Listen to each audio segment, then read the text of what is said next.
She vanished. No goodbye, no final confession, no teary last hug. Just gone. Jasmine Pineda, the fire starter of 90 Day Fiancé, happily ever after, didn't walk off stage. She disappeared from America like she'd never existed. And Gino? He was left on that studio couch blinking like he'd been hit by a freight train. One moment he was still clinging to hope, the next he was staring into the empty spot she used to sit in. It wasn't loud. That was the creepy part. No screaming, no scene. Just silence sharp enough to cut through concrete. Now here's the part that isn't in the recap shows or cast interviews. Jasmine didn't just leave Gino. In my opinion, she ghosted the entire franchise. One-way ticket to Panama, radio silence on social, 0 follow-up episodes. And according to production whispers circling the drain, this wasn't emotional. This was strategic, cold, allegedly premeditated, and maybe, just maybe, more than a breakup. It was her mic drop on a system she says used her image, profited off her pain, and allegedly gave her nothing in return. So what the hell happened behind the cameras before those stage lights faded? Was Jasmine heartbroken, betrayed, or building up to this all along? And is Gino the innocent man she left behind, or part of something messier? Welcome to TLC Drama Files. I'm Aliva, and if you're already gripping your phone like it's the last roses at a tell-all taping, go hit that subscribe button and let me know in the comments. Can you ever truly know someone in this franchise? Especially when most of their love story is hidden behind confessionals, edits, and contracts? Because this ain't just about breakups anymore. This is about a woman who trusted a system, gave it her vulnerability, and allegedly got paid in damage. We're going to unpack why fans and insiders are listing Jasmine's exit as one of the most shocking moments since Danielle crushed Mohammed's ego with her infamous annulment papers. And fair warning, it only gets more gloves off from here. But don't think this entire car crash centers on Jasmine. Oh no. While she was packing her bags for Panama, Yara was planning an emotional escape of her own, complete with Joy sitting motionless in stunned silence, trying to process her saying she's done with America. All while Jovi started squaring off with Andrei like it was WrestleMania for insecure dads. You think yelling was bad before? Wait till you watch two grown men fight about whose parenting style has more testosterone. And then, just as people start picking sides, Natalie reappears with the emotional precision of a nuclear strike. Because why not throw one more grenade at a sofa full of emotionally exhausted couples? But back to Jasmine for a second. What if she wasn't running away? What if she was escaping something all of us missed?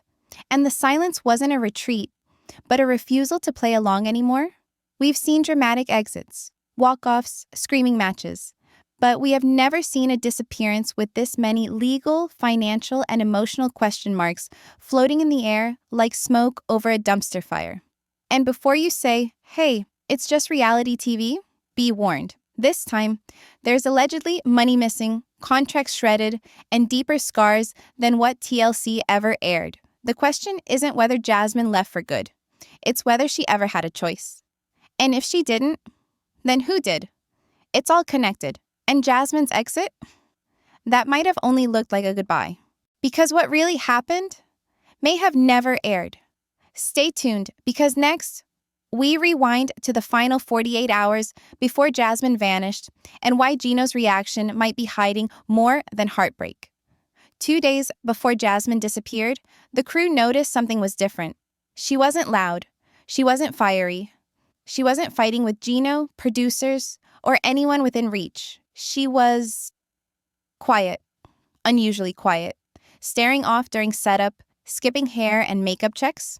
At first, they thought she was drained from the tell-all buildup, but the truth, according to a crew member quoted anonymously, was that she had already checked out, and not emotionally, logistically.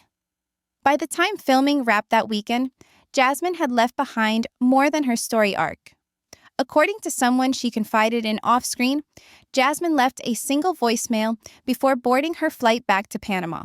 No explosive speech, no bridge-burning text, just a soft message allegedly saying, "They can own my footage, but they will never own my voice. I'm going home. Gino didn't know what to do with that.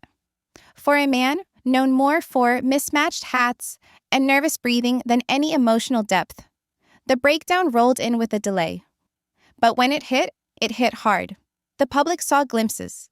Him wiping away tears backstage, pacing in his socks, asking producers if he should still wait for her.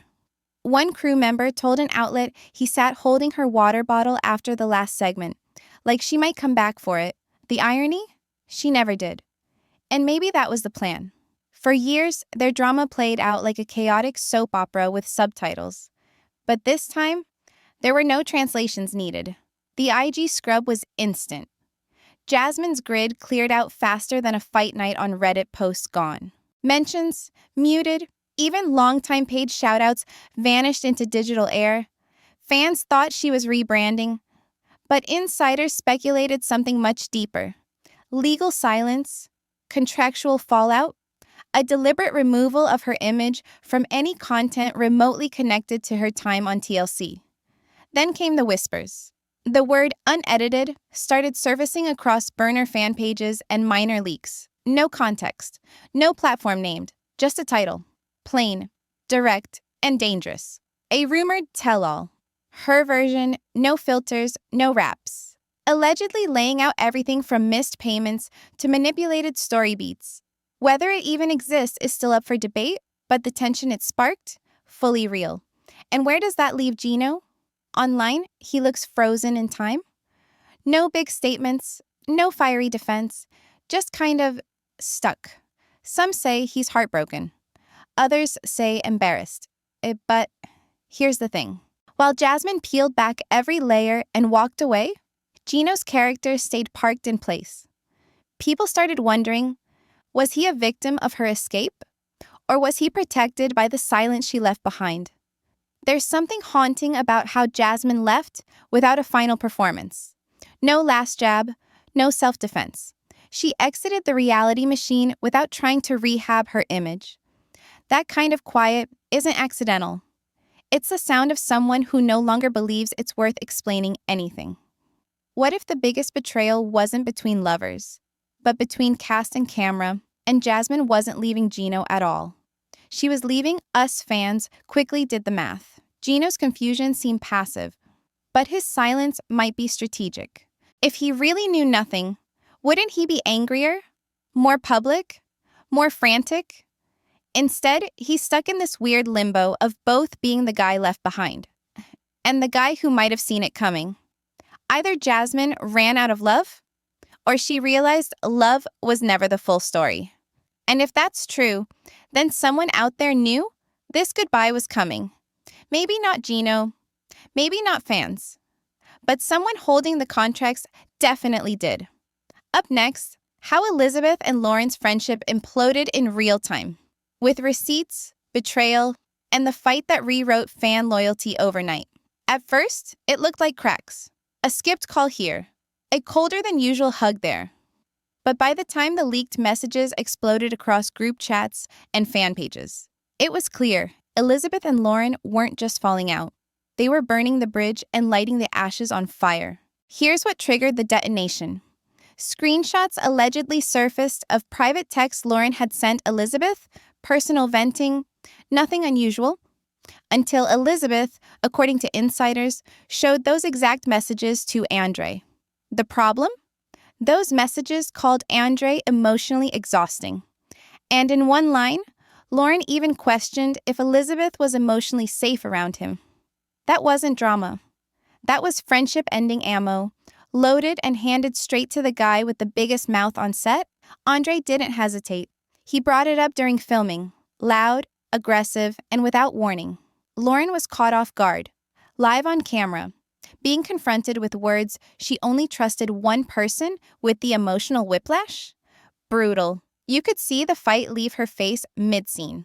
Of course, Elizabeth tried to wash her hands, claiming she needed honesty in her marriage and wasn't trying to blow it up. But when you give your husband a friend's private text, you're not choosing honesty, you're choosing sides. The studio tension around them after that moment was palpable. Lauren's usual warm banter turned ice cold. Elizabeth hugged other cast members tighter. Lauren started sitting a beat farther away. And then came the nail in the coffin. The mocking incident at the cast dinner, allegedly orchestrated by Elizabeth. According to Yara, Elizabeth told her Lauren had insulted her fashion sense, calling her a wannabe influencer. On camera, Yara confronted Lauren mid-dinner with the quote, "Lauren looked stunned, shaken but certain." "I never said that," she insisted. Yara believed her. The moment didn't just fracture friendships, it flipped audience sympathy in real time. Because above all else, Lauren looked like someone trying to keep it together. Elizabeth, meanwhile, seemed strategic, calculated. And that's when keyboard detectives lit up Reddit with the biggest accusation of all, gaslighting. Was Elizabeth manipulating behind the scenes? Were these moments edited to throw off the scent? Or was she stuck between defending her fragile ego and her explosive husband? Andrei certainly didn't help. Every time Elizabeth faced pushback, he jumped in like a bouncer with a Reddit username, screaming, shutting down conversations, playing protector when no one asked. Was he really defending his wife? Or steamrolling any truth she couldn't speak out loud? Lauren's pain wasn't explosive. It was controlled, measured, real. And that made it all the more powerful. When she finally confronted Elizabeth publicly, with a shaking voice and tears she tried to swallow, you could feel the room shift. Even Yara looked away. The silence after Lauren said, "You made me think I was going crazy," was louder than any Andrei outburst. But what if this wasn't just about one friendship? What if this fallout exposed a chain reaction, built on small betrayals, whispered half-truths, and years of quiet competition finally boiling over? Because here's what makes this feud hit so hard. It wasn't built on one fight. It was built on years of "I'm fine," silent distance, and pretending jealousy wasn't real. Elizabeth and Lauren started as the emotional reset in a cast full of volatility. By the end, they were the main event. And the fans weren't just watching anymore. They were choosing teams. Yara takes the spotlight and shocks the entire set with a decision that redefines what love, home, and sacrifice look like when the cameras stop rolling. It started with a quiet breath. Yara held it in for a half-second too long before answering Sean's question. "You seem distant lately. What's going on with you and Jovi?" she asked gently. Yara didn't flinch. She didn't stall. With her hands trembling under her lap and a stare fixed just slightly above Joy's shoulder, she dropped it. The bomb. "I'm going back to Ukraine." Jovi blinked like he'd misheard. Everyone else fell completely silent. No dramatic score, no whispering castmates. Even Andrei stopped flexing for a second. Yara's words landed with the kind of stillness that only comes when someone says something so real, so raw that no one knows where to look. No build-up. No recaps. No lead-in storyline preparing us for this. It wasn't some slick reveal to build tension. It was a woman collapsing inward, telling the truth she'd been holding in for too long, and by the time she added, "I've already made plans," Joy's face cracked. The man who always had some comeback, some smart response, some drunken defense, this time, he had nothing. You could see it hit him in waves. First, shock, then panic, then something heavier. Helplessness. His voice dropped. "Are you taking our daughter? Are you leaving me?" Yara looked down. "I'm not trying to hurt you. I'm trying to save myself." This was way bigger than a fight over parenting, or emotional availability, or even screen time. This wasn't about Jovi falling short. This was about Yara feeling like she disappeared slowly inside his world. A world that cheered when she smiled for filters, but didn't ask how it felt when her last phone call with her mother was cut short by sirens halfway across the world. She missed home. Real home. The one daylight savings time doesn't touch. The one not lit with ring lights.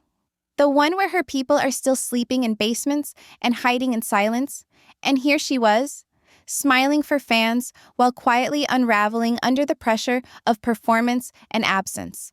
So maybe the real question isn't why she left on camera, but how many nights she stayed silent off camera before it finally broke her joy. To his credit, didn't blow up. He didn't storm off. But his numbness said everything. You could hear his voice crack through clenched teeth. "Just tell me you're not doing this for the show." She wasn't. And that's what made it hurt so much more.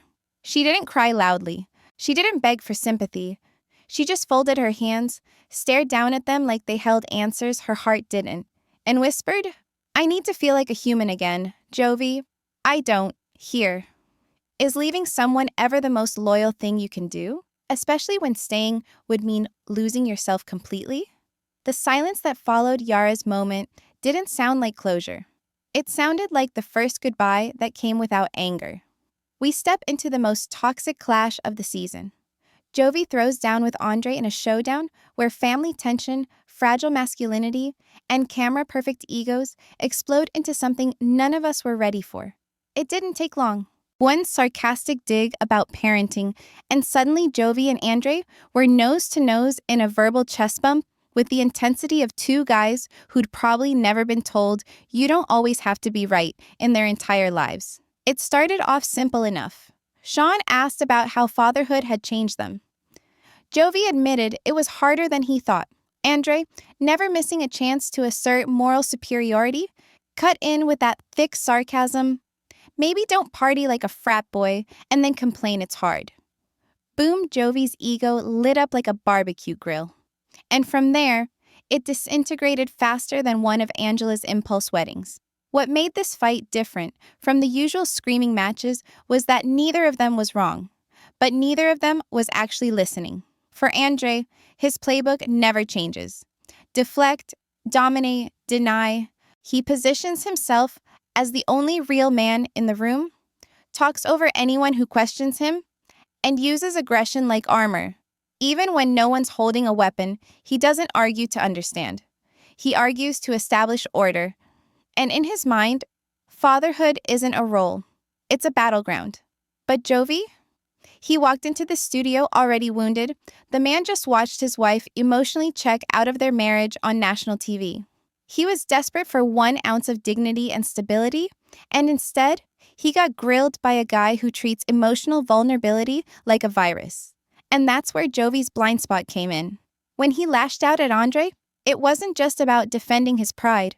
It was about pretending for 5 minutes that he still had something worth defending. Maybe he wasn't standing up for Yara. Maybe he was trying to prove, loudly, that he still belonged in the conversation, still mattered, still had control over something, anything, after the way Yara left him stunned on that couch. But the shouting didn't fix his marriage. The pride didn't mend his broken listening skills. And by the end of it, both men looked like what they were. Scared dads using volume to mask fear. Not every family man knows how to protect peace. Some only know how to win. Producers said security was watching from the wings during that segment. It wasn't for ratings. It was because the tension was that real. At one point, Jovi even whispered something you could barely hear. "I'm done being looked at like I'm not enough." Andrei didn't hear him, or maybe he did, and chose not to respond. Because if there's one thing Andrei can't allow, it's vulnerability in other men. Makes him have to look at his own. The masks come all the way off.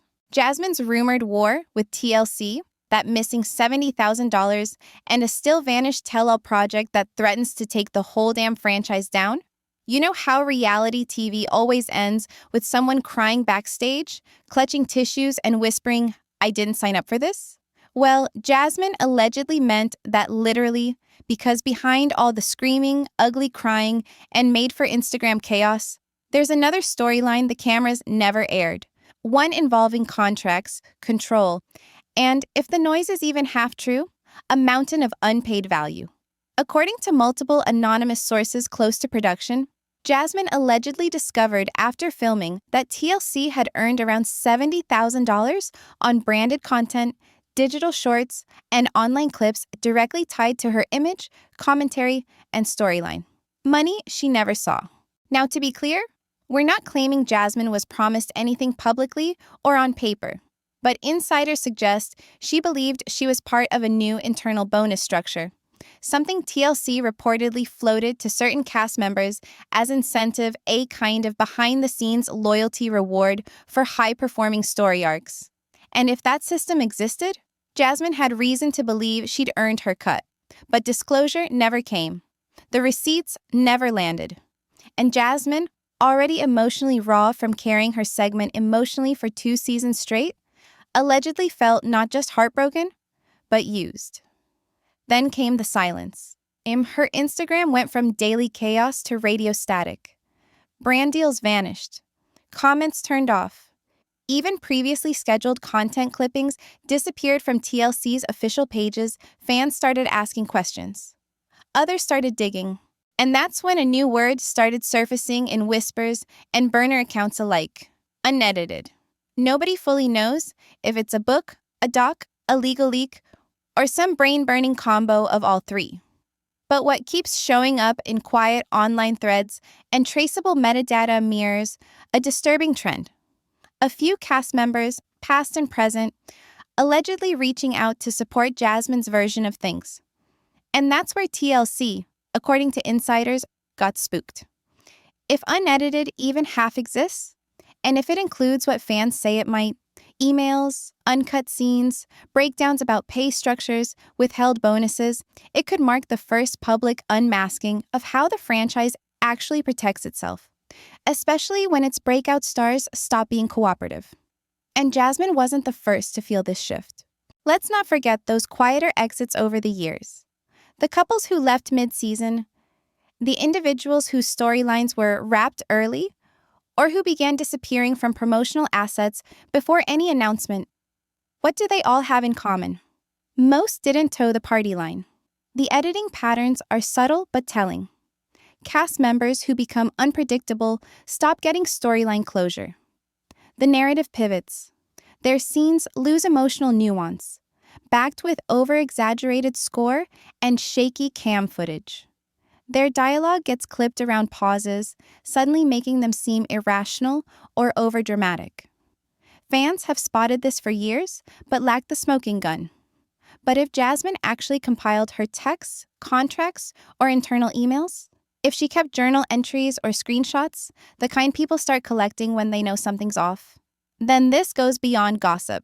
And maybe that's why the silence around her now feels so loud. According to one insider, TLC allegedly began restructuring its digital licensing agreements as soon as Jasmine went dark. Language in newer versions of contracts reportedly shuts down the use of cast images unless approved post-filming. A detail that might sound legal, but in context sounds like panic-proofing. And while TLC has not issued any public comment on Jasmine's situation, fans aren't staying quiet. The hashtags Trigger Justice for Jasmine and TLC Exposed started trending within 72 hours of her disappearing from American screens. Twitter threads dissected her final scenes. Reddit posts tracked deleted Insta content. TikTok remixes spliced in theories with side-by-side audio comparisons claiming her breakdowns had been selectively edited for drama. This isn't about one breakup anymore, or even a messy exit. This is about the curtain slipping. It's viewers saying, wait, what else have we been watching wrong? Now, is it possible Jasmine simply needed to unplug? Sure. Is it possible she didn't get offered that money and it's all misunderstanding? Yes. And is it risky to go up against the network machine that made you? Absolutely. But something shifted when Jasmine didn't correct the rumors, didn't soften the headlines, didn't respond to Gino. Because silence is a powerful move in a world built on exposure. You don't go quiet unless you're done playing. What happens when the star stops acting and starts resisting? Because here's what most networks never count on. Reality stars burn out, flame out. Maybe write a shady tell-all with some vague anecdotes and cash out. But repression, pattern exposure, paper trails, names, encouragement from other cast members still under NDA? That's different. That's not someone looking for revenge. That's someone building something bigger than another season. And while TLC might survive the Jasmine blackout, what happens if other stars start showing support? Or if Jasmine's tell-all becomes something fans can't ignore? Or worse, something other cast members start to validate? We've seen messy. We've watched cheating scandals, walk-offs, stage drama, even canceled weddings. But if this script is real, if unedited becomes a movement, not a moment, this isn't just a cast shakeup. It's the kind of truth bomb that turns a franchise into fallout. Stick around, because in the final act, we dig into the massive shift in fan loyalty, who TLC may be quietly freezing out, and whether Jasmine's silence has already changed the show more than any blow-up ever could. The fallout did not arrive in a straight line. It rolled through comment sections, then Reddit threads, then recap channels, until it felt like the whole fan base had turned into detectives with timelines and receipts. Sympathy swung fast. People who once called Lauren too sensitive started saying she looked like the only honest person on that stage. The tag team shifted to Team Lauren. Another wave pressed on cancel Elizabeth. Others called out gaslighting patterns. It was not just noise. It was a reframe of who gets believed in this universe and why Elizabeth tried to keep her posture. Neutral captions, polished photos, a soft smile that told the world she was fine. Fans did not buy it. They pointed out how her post felt detached while the feud with Lauren still simmered. The harder Andrei barked, the colder the reaction got. Viewers were not rating who yelled better. They were asking which actions matched the facts. We saw Lauren's story was messy, but it aligned with what played out on screen. Trust, then betrayal. Private words shared in the wrong place. A friend turned into an opponent. That is a straight line you can follow. Jasmine, meanwhile, said nothing. No live, no apology tour, no podcast. And the silence got louder than any tell-all speech. Her absence reshaped the season without a single new clip. You felt it in how other cast stories landed. You felt it in how fans began tracking edits, cutaways, and sound cues. People stopped debating only romance. They began questioning the product itself. Not to cancel it, but to understand who was pulling which strings and when. The moment the audience starts tracking the edit, the story is no longer in the network's hands. For Lauren, the heartbreak had a double edge. She lost a friend in public, then had to defend her reality to millions. That kind of damage lingers. The fix is slow. She poured energy into family and mental health awareness. People connected with that because it reflected the woman we saw for years. No facade, no victory lap, just honest recovery. Whether you like her or not, you saw a person trying to heal without turning it into a performance. Elizabeth faced a different storm. Public anger is one thing. A trust collapse is another. The post that once felt relatable now read as strategic. Fans began linking her choices to Andrei's aggression. Was she fueling him? Was she pressured by him? Was she trying to look strong while feeling cornered?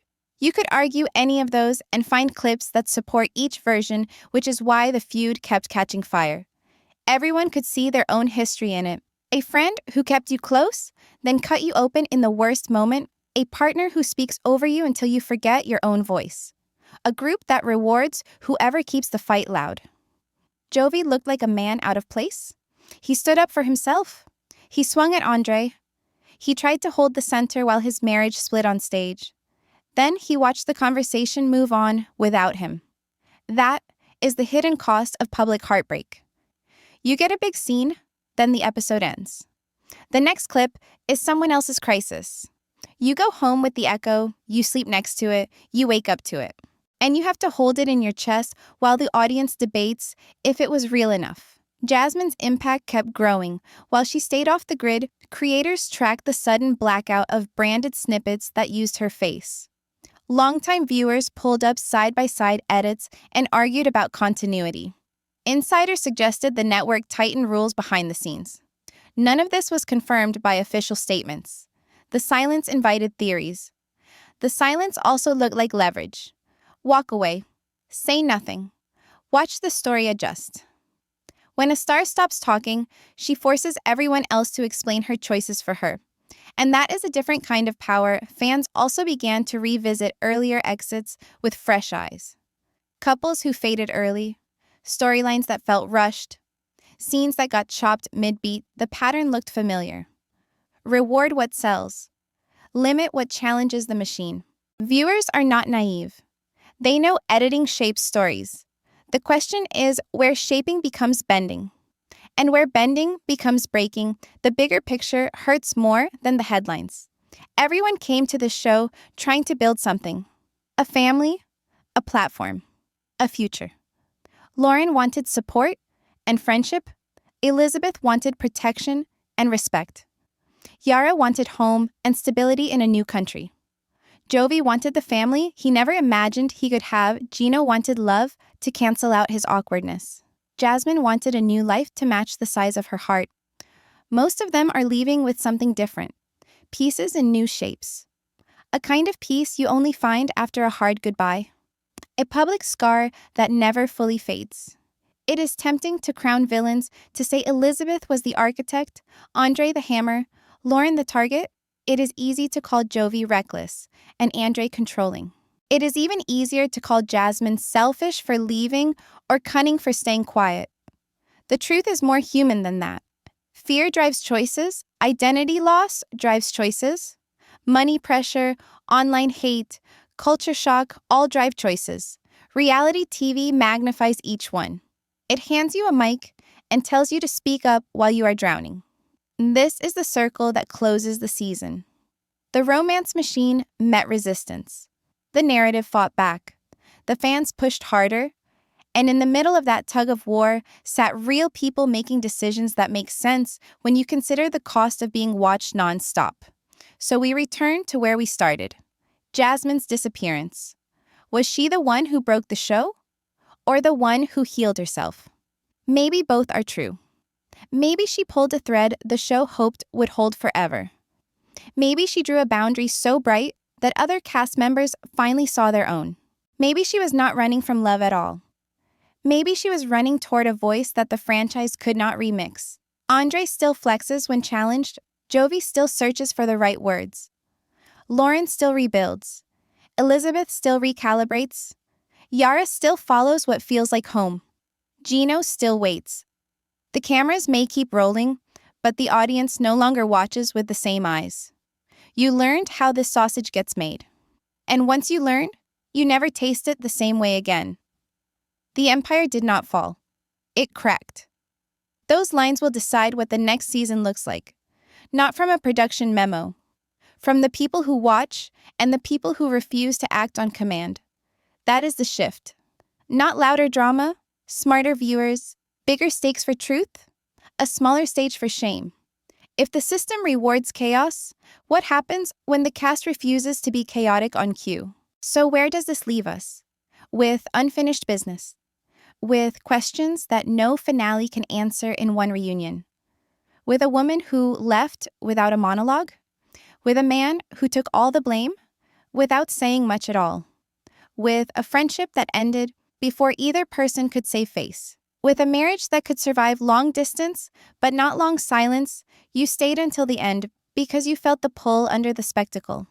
The human cost, the private ache.